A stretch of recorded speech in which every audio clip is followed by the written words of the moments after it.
其實有兩個親戚啦，咁兩個舅父啦，都係喺我讀緊書10幾年前就要創業喎嚇，做創業啊，去打工啦咁樣。跟住，但係我話其實呢個打工唔係我自己想要嘅路，我自己都真係想一個行出我自己真心想要嘅路，同埋我自己本身去創業都係有我自己初心。咁即係我好想去幫到人，好想去解決人哋嘅痛點，唔想人哋有重複我呢個咁嘅經歷，咁最後係導致第一次係拆夥嘅。好，今日嚟到企業超 Top，又係我 Lawton Sir。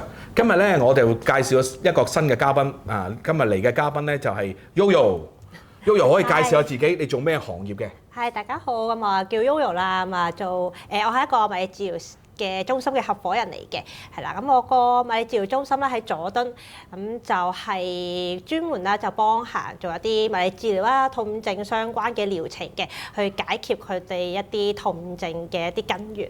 你做咗幾耐啊？呢個物理治療中心？而家係大概3年幾咯，都已經。哦，都一段時間啦。咁其實用咩契機係點解你會投資呢個物理治療中心嘅？其實就都好意想唔到嘅。其實因為我一開始本身就唔係呢一行出身嘅，我就以前讀書就讀酒店管理，咁所以咧我係出到嚟好順理成章就喺酒店入邊做嘢嘅。咁一做其實做咗5、6年㗎啦已經。咁發覺去到某一啲職位啦，咁就一嚟撞正疫情啦，咁二嚟就係覺得已經做咗5、6年，但係自己個熱情都唔喺入邊，好似好機械人式做嘢。咁3嚟啦，咁因為做酒店嘅關係啦，咁其實係一啲on shift 嘅一啲時間工作啦，咁所以慢慢身體都唔係好吃得消，開始出一啲毛病咁樣，咁所以就毅然就去辭職。咁其實中間都做過咁多唔同嘅工作嘅，譬如文職啦、秘書工作，咁但係自己比較好動啲，所以就覺得唔係好適合，係咪？之後都做其他嘅，譬如係保險，咁但係都覺得唔係自己想要嘅嘢，咁就機緣巧合之下啦，咁就喺一啲商會嘅活動啦，咁識咗一啲物理治療師，咁就諗翻起自己屋企嘅狀況嘅。咁因為自己屋企其實有兩個親戚啦，咁兩個舅父啦，都係喺我讀緊書10幾年前就中風嘅。咁當年咧就物理治療嘅知識唔算好普及啦，咁二嚟即係屋企人就比較少呢啲知識啊，咁就揾唔到一啲合適嘅物理治療師去治療我嘅親戚啦，咁錯過咗一啲黃金治療時間，咁令到佢哋而家都唔係喺屋企都會呻，咁我覺得有啲可惜。咁一遇到個物理治療師話，不如我哋一齊夾份去開物理治療中心喎。咁我諗翻起呢個初心，就好想突然間叮一叮。係啦，叮一叮，我就即刻話好啊，我哋一齊夾份開啦咁樣樣。哦，你第一次頭先應該講下我頭先同你傾偈啦，都知道你有2次嘅機遇啦。咁第一次嘅機遇同呢位 partner 合作嗰個過程裏邊，有遇咗啲咩挑戰咧？其實我覺得最大挑戰係一啲溝通嘅問題，因為其實我嗰陣時都係初做生意，咁唔係好知覺得一腔熱誠，覺得我哋有啲資金，我哋有啲共同嘅目標，我哋就拍住去做咁樣樣啦。咁其實除咗可能同埋治療師之外啦，咁我仲有另外 partner 嘅，咁但係合作咗可能大概1年到啦，發覺自己即係我哋嘅理念上又好啦，或者溝通上都好啦，咁其實係比較有少分歧啊，咁成日鬧交啦。咁最後係導致第一次係拆夥嘅。鬧交原因係乜嘢咧？即係溝通上嘅問題。溝通上係啊，溝通上問題同埋。咁其實係咩事令到你嘅溝通上有問題咧？嗱，因為好多人咧，好多而家做生意嘅後生仔咧，都係會有呢個狀況。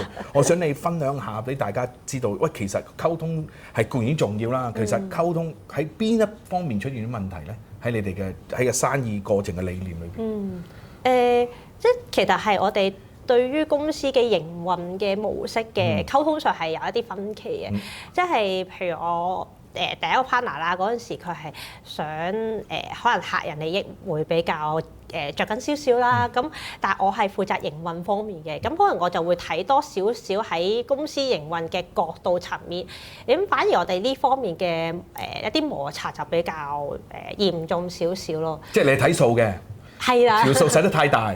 少少啦，叫你唔好使咁多，但係使得太多，咁所以就導致可能公司嗰條數咧就唔靚仔啦。係啦，咁你就溝通方面又唔足，你哋係啦係啦。咁你哋開始做呢門生意嗰陣時，有冇講過邊一個分工做邊個部分？嗰個模式。其實大概有嘅，即係譬如我自己咧就比較擅長係一啲營運上面啊，或者係可能 marketing 上面就比較多少少。咁我仲有一個物理治療師 partner 咁，一定係落手做嗰個啦。咁仲有一個 partner 咧就係負責去對外揾客，咁佢比較擅長咁樣樣嘅。咁但係就我哋淨係有分咗工，咁但係話好明確，可能 black and white 啊，或者係應該我哋架構性嗰啲就比較少去做啲溝通。股權方面咧，有冇話訂立咗邊一個可以話事啊、最終決定啊？都冇乜，比較少溝通呢方面。冇，完全開始嗰陣時都冇講過。都冇嘅。因為通常一間公司都有最後決策權一個人㗎嘛。咁你哋當年就冇呢件事。係啦，所以就話我哋係有一腔熱誠喺度，係啦，但係實質嘅操作就比較少呢啲溝通方面。所以第二次就會留意咗啦。係啦。OK，咁可以講下第二次啦。咁啊，第一次就你哋拆咗貨啦。咁第二次你又揾個第二個 partner 一齊去再發展啦。咁過程係點樣嘅咧？其實過程都好波折嘅，因為嗰陣時第一次拆貨啦，都對於我嚟講係一個低谷位嚟嘅，因為嗰陣時都諗過，哇！我一開始創業就第一年之後就失敗咗，咁嗰陣時都有諗過，究竟出翻去打工就算啦，跟住唔做啦咁樣樣。咁但係我自己都諗翻起自己做生意嘅初心，就係即係我好想去幫到人，好想去解決人哋嘅痛點，唔想人哋有重複我呢個咁嘅經歷。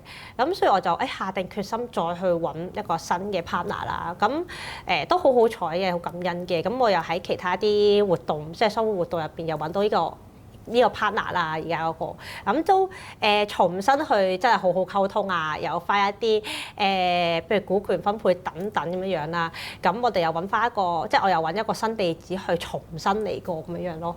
OK，咁而家都3年啦，做咗都。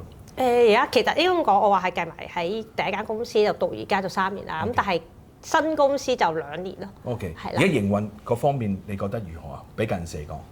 我覺得係清晰咗，溝通上即係不論分工又好啊，決策又好啊，等等我都覺得係清晰咗好多嘅，係啦，少咗好多拗撬咯，即係大家就係一致目標就係去幫助客人。而家有 back and white 咗嘛？back and white 咗所有嘅條款啊，你嘅股權分配啊，溝通上都可以好順利咁去做到一件事啦。Yoyo 咁啊，其實之前你做過酒店業啦，其實跟住你又做到其他行業啦，咁對你而家創業裏邊有乜嘢幫助到咧？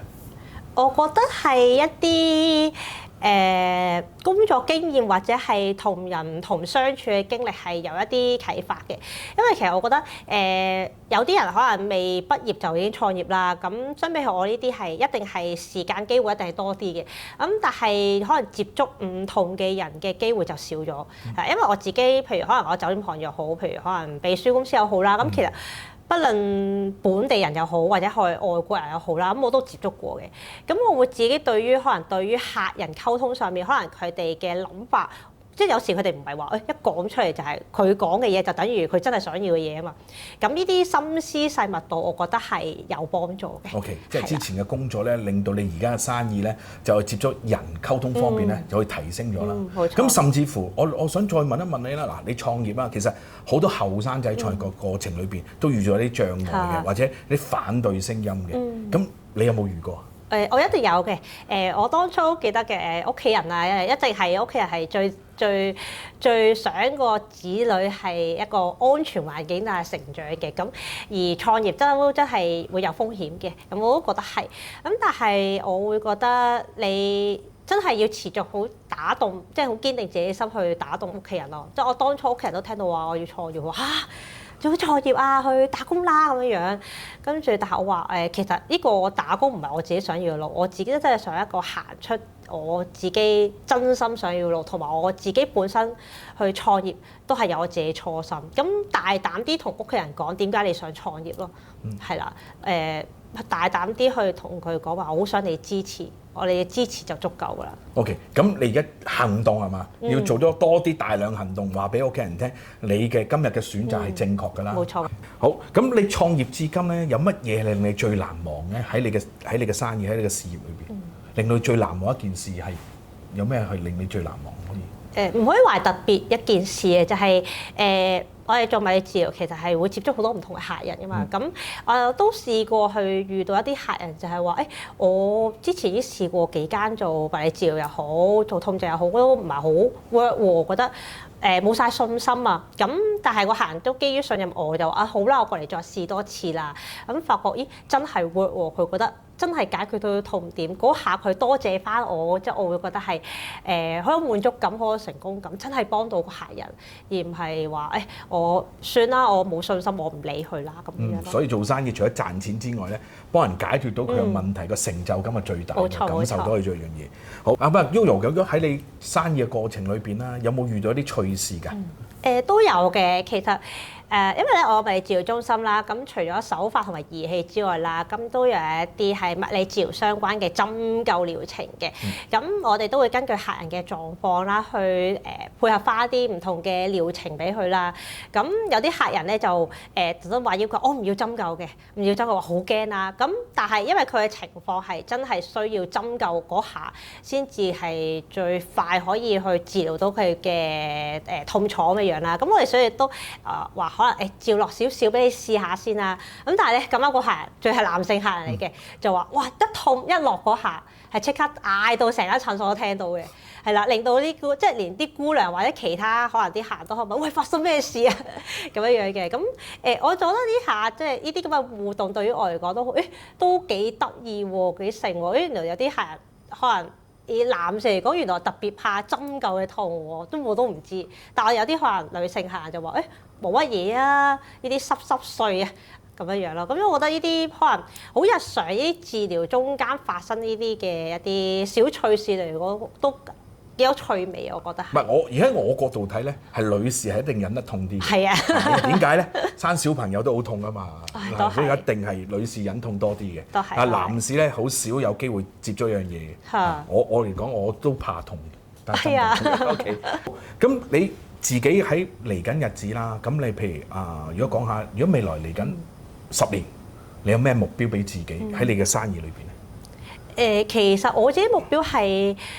好想去開分店嘅，因為我而家間鋪頭喺佐敦啊，咁都可以話係唔係好有一啲偏遠地區嘅客人啦，咁其實可能因為地區性問題都話就算痛都好啦，都唔想特登過嚟咁樣樣嘅。咁其實我都想因為客人嘅關係啦，譬如可能港島一間啊，新界一間咁樣樣，咁就令到接觸到更加多客人，令到解決到佢哋嘅痛症咯、痛點咁樣咯，咁甚至乎啦，都好想出發關於可能物理治療中心嘅一啲物理即係物理治療相關嘅 product 啦，咁去推廣去海外市場咁樣。咁呢個唔止係唔使10年嘅目標，我諗睇你而家狀態嚟講，3年應該可以做到喎，得唔得？係。有決心就得㗎咯，我覺得應該。冇錯。OK， 好，咁喺現階段裏邊啦，我想你形容下自己用一個我哋手機嘅一啲 emoji 符號你用咩符號形容我現在嘅狀態咧？可以。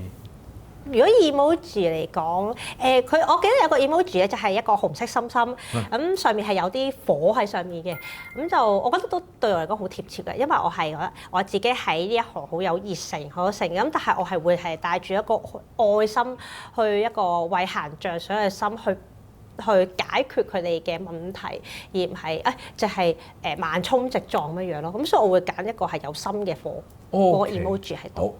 咁有火嘅心心，即係而家代表你而家隻生意咧好火，好有愛心去幫助啲 patient 去做呢件事。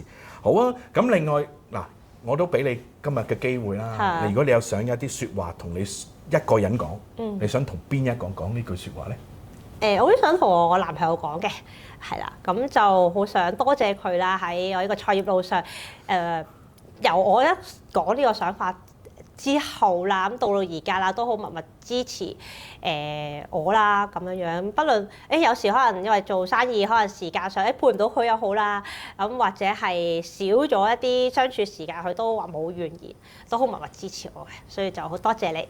一句説話。多謝你。好，咁好多謝阿 Yoyo 今日嚟做個訪問啦。不過我見到佢咧做生意咧就有一個理念嗱，就係佢當初佢個親戚遇到一啲問題之後產生咗呢個生意嘅念頭嘅。其實大家做生意咧都可以諗下自己嘅過往裏邊諗到一啲原因，其實可以大膽啲嘗試嘅啊，同埋個環境咧可以造就到呢件事發生嘅。冇錯今日真係好多謝阿 Yoyo 嚟做一個訪談，多謝你。感謝。OK 好，今日嘅企業超 Talk 嗱，記住留意下一次企業超 Talk 嘅時間。